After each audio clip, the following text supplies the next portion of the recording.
Craig Bolanos, CEO and founder of Wealth Management Group, is with us this morning. He has 4 ways the invasion may affect your pocketbook. Craig, good morning.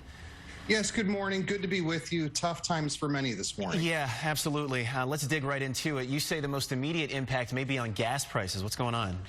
Oh, certainly it's going to be pain at the pump. I mean, the world is connected, in so many different ways. But we have to remember that Russia is Europe's largest gas station. That's eventually going to have all of us paying a little bit more for gasoline in our cars, heating energy, you name it. It's just a natural part of this process.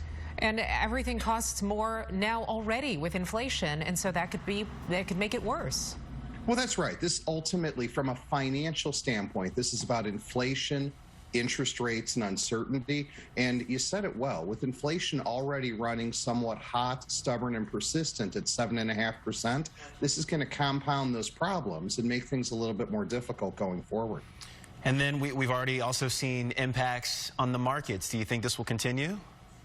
I think we're going to be in a point in time here for a while, just as we have been with any other geopolitical conflict, that, people are going to be, how do I say it, selling first and asking questions later. Now, that might be fine for the trader, but it's not good for investors. But I think ultimately we're going to take our cues from the U.S. consumer, which drives the U.S. economy, and we still look to be okay. There's economic growth in the United States. This ultimately becomes a headwind, and investors should be focused on opportunity, not panic. Let's expand on that a little bit, because there are people who are watching right now who are seeing their 401ks plummet in value, and they're thinking to themselves, especially if they're close to retirement, well, what do I do?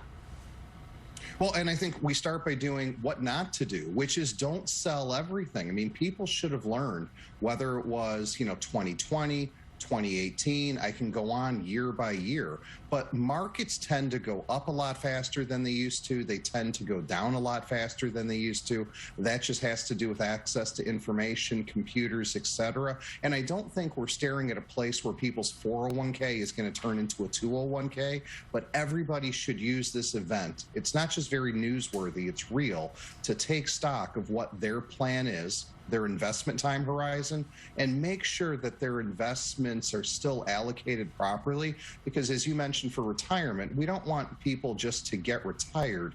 We need to make sure everybody stays retired, and to do that, it takes a well-orchestrated plan. And if there are higher borrowing costs, Craig, what kind of purchases could that affect? Well, we've already seen it. I mean, the inflation component that, again, energy, agricultural price disruption is just adding to. We've already seen mortgage costs go up. We're going to see the cost for auto loans go up. And that's why I want everybody to focus on controlling what they can control, which is pay down your debt. Improve your FICO score. It's tax season. Those that are expecting a refund, let's get those taxes return filed now so you can get that refund early. Pad that bank account, pad that emergency reserve, because I think it's going to make everyone feel a little bit better, given the increased volatility we're going to ride through probably for several months. Craig Bolanos with Wealth Management Group, thank you so much for being with us this morning. Some good guidance there for everybody.